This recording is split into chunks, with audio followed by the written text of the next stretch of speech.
Ya, Assalamualaikum warahmatullahi wabarakatuh. Kita berjumpa lagi dan kali ini kita akan belajar tentang teori stage of change atau lebih dikenal lagi dengan model trans-theoretical ya. Ini merupakan salah satu dari teori perilaku ya yang harus rekan-rekan pahami ya. Dan teori ini dicetuskan oleh Prokaska dan kawan-kawannya pada tahun 94. Nah, teori ini menjadi dasar ya untuk mengembangkan intervensi yang efektif ya. Jadi ketika ada tujuan untuk merubah perilaku masyarakat ya, tentu kita harus melakukan satu intervensi untuk mempercepat ya perubahan perilaku itu terjadi dari perilaku yang tidak sehat berubah menjadi perilaku yang sehat. Contoh bagaimana kita merubah masyarakat agar yang sebelumnya itu merokok mereka berubah menjadi berhenti merokok gitu ya. Nah, tentunya untuk mendapatkan hasil yang efektif itu perlu melakukan promosi perubahan perilaku kesehatan ya. Nanti untuk teknisnya kita bisa terapkan model teori perubahan perilaku ini ya dengan beberapa contoh. Model trans-theoretical ya, trans-theoretical model ya, ini memiliki nilai ya dalam memfasilitasi dan mengakselerasi. Jadi mempercepat gitu ya. Kalau kita ingin masyarakat itu berubah perilakunya cepat ya, maka kita bisa menganalisis perilaku masyarakat menggunakan teori ini ya. Nah, inti dari model ini adalah bahwa individu terlibat dalam berbagai perilaku baru ya. Jadi mereka berpindah dari suatu rangkaian perubahan yang terdiri dari mulai dari prekontemplasi ya. Prekontemplasi adalah tahap di mana seseorang atau sekelompok masyarakat itu berada pada fase belum punya niat atau orang tidak berniat. Jadi niat itu belum ada. Nah, bagaimana dengan mereka yang mengaku punya niat ya, tetapi berapa lama niat itu akan dilakukan ya? Lebih dari 6 bulan maka dianggap tidak punya niat. Jadi contoh seseorang punya niat untuk berhenti merokok. Kapan ya? Kira-kira niatnya mau kapan gitu ya? Tahun depan gitu ya, setahun lagi gitu. Nah, artinya ini kan berarti lebih dari 6 bulan kan ya, lebih dari 6 bulan, maka dianggap itu bukan niat ya. Jadi kalau batasannya adalah 6 ya, tapi kalau lebih dari 6 bulan maka dianggap belum atau tidak punya niat atau tidak berniat. Maka orang itu berada pada tahap prekontemplasi. Nah, akan tetapi kalau seseorang sudah punya niat, diukurnya kurang dari 6 bulan ya, maka dia sudah berada pada fase kontemplasi ya.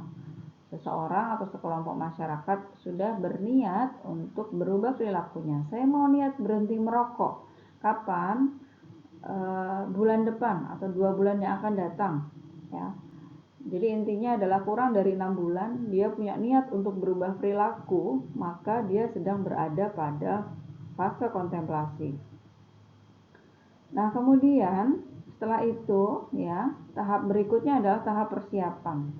Ya, ketika seseorang berniat, ini biasanya dihitung dalam waktu bulan berikutnya atau bulan depan ya, 1 bulan. Kurang dari 1 bulan ya. Niatnya kapan? Minggu depan ya, itu sudah sampai di tahap persiapan, siap-siap banget untuk berubah perilaku. Dan ini ditandai dengan beberapa perilaku yang mendukung perubahan perilaku mereka. Contoh misalnya saya berniat untuk berhenti merokok minggu depan gitu ya. Nah, itu diiringi dengan beberapa perilaku yang mendukung. ya, tercapainya perubahan perilaku itu. Contoh misalnya sudah mulai siap-siap mencari tips-tips ya bagaimana cara jitu ya untuk berhenti merokok. Kemudian sudah mulai misalnya menyediakan permen ya. Nanti kalau mulutnya pahit karena nggak merokok nanti bisa makan permen misalnya, atau dengan cara-cara yang lain yang mereka persiapkan untuk berubah perilaku ya. Kemudian setelah itu ya seseorang bisa naik lagi ke tahap selanjutnya, yaitu aksi. Tahap aksi ini adalah bahwa orang-orang atau mereka atau sekelompok masyarakat ini, mereka sudah mulai dengan perilaku yang baru. Kalau tadi contohnya adalah berhenti merokok, maka orang-orang ini sudah stop merokok ya selama 1 hari sampai 6 bulan. Jadi dalam 6 bulan terakhir mereka sudah hidup dengan perilaku yang baru ya. Mereka sudah dengan perilaku yang baru. Mereka sudah berhenti merokok ya. Sudah berapa lama? Jangka waktunya kurang dari 6 bulan ya. Mereka sudah berhenti merokok, maka mereka sedang berada di fase aksi ya, action. Mereka sudah action ya. Berhenti merokok durasinya 0 sampai 6 bulan ya.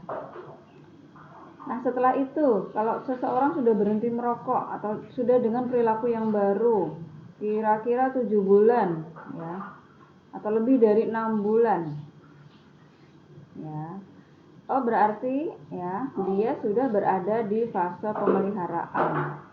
Jangka waktunya sampai 5 tahun ya. Jadi mau 4 tahun, mau 3 tahun dengan perilaku yang baru, dia tetap masih berada di fase pemeliharaan ya. Baru setelah itu kalau dia sudah konsisten dengan perilaku yang baru lebih dari 5 tahun, maka ya sudah tidak ada kemungkinan untuk, atau kemungkinannya sangat kecil ya, untuk kembali ke perilaku yang lama.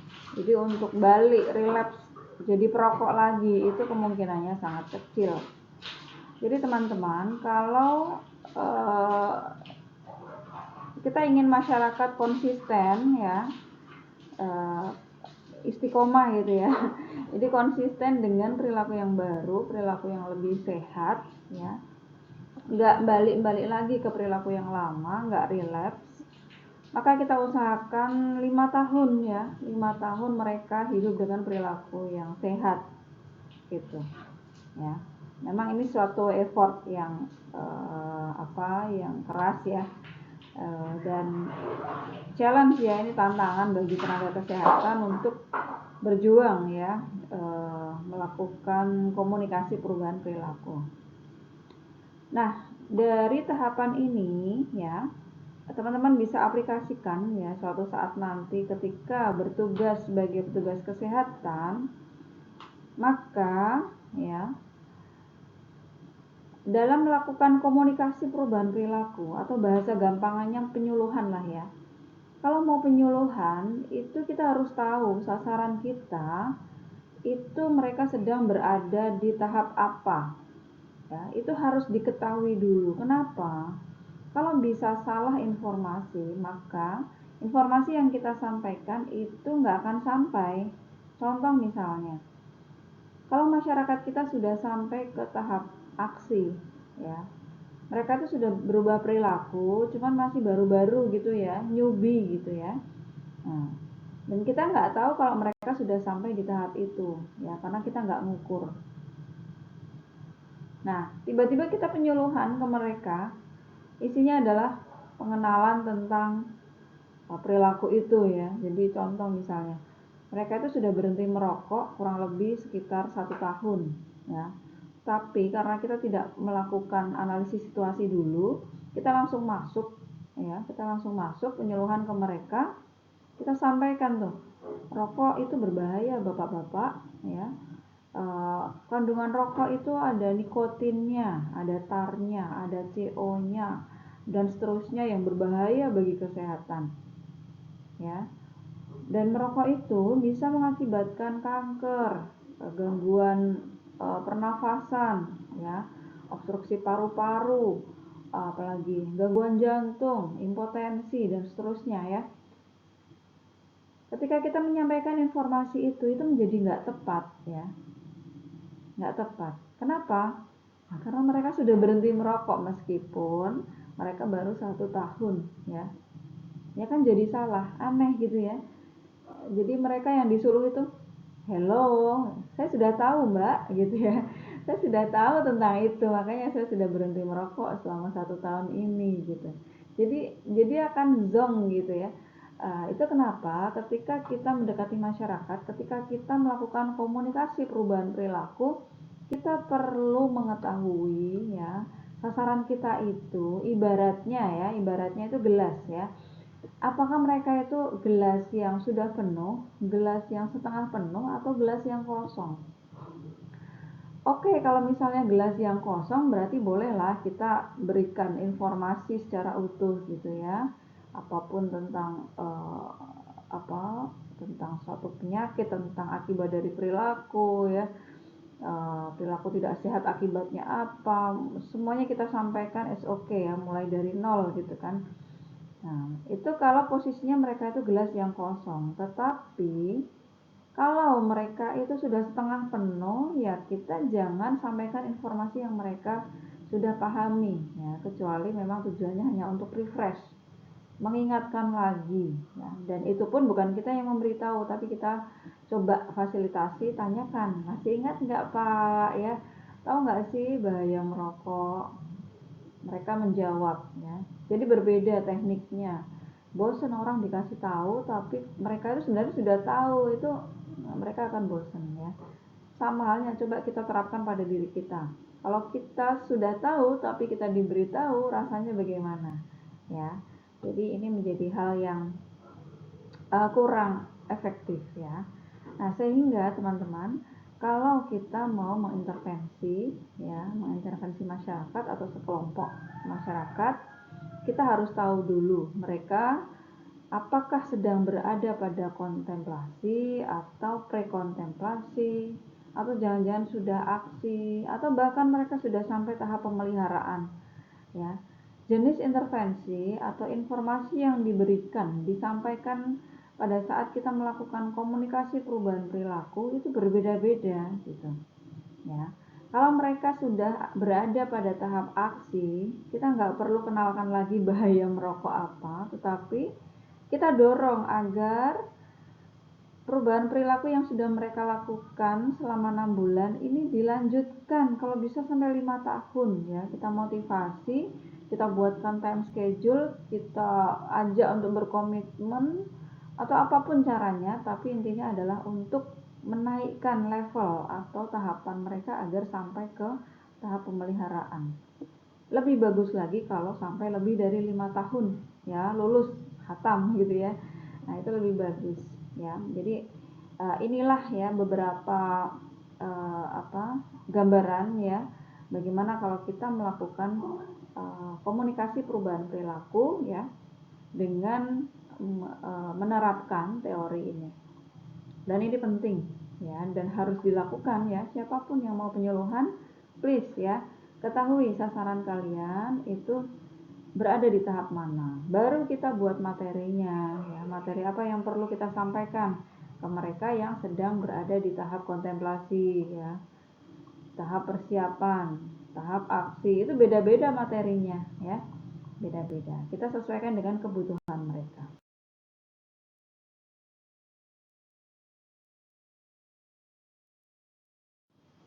Ini adalah siklusnya ya.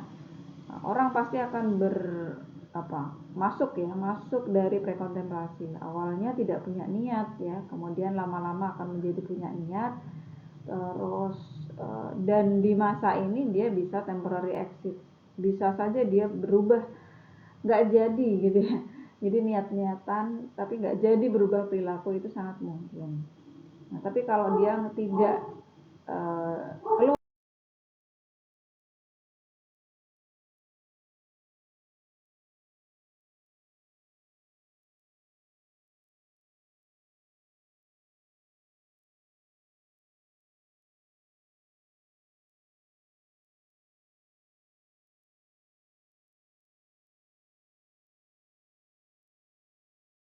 ya. Di sini ada penugasan, silahkan nanti dicoba ya.